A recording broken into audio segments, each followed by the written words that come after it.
උඩේ යන බැලුමක් සාදා ගැනීමට අවශ්‍ය දේවල්. පත්තර කොලය. තව නූල් පන්දුවක් අපි සාදා ගනිමු. අපි පත්තර වලින් කොලය හරි හොඳට ගුලි කරගනිමු. හරි.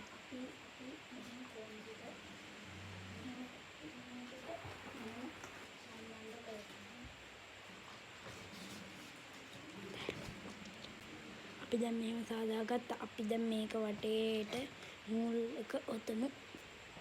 අපි දැන් මෙහෙම නූල සකසා ගත්තා. දැන් අපි පත්තු කරන්නයි යන්නේ.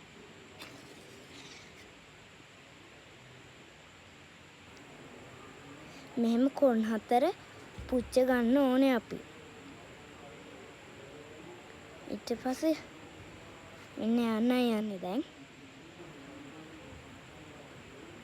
හරියටරි. මෙන්න යන්නේ. මේ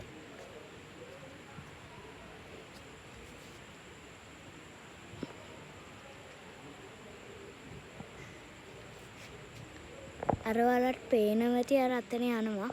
ඒක අර පහළට ගියා. Mission pass. ලයික් කරන්න.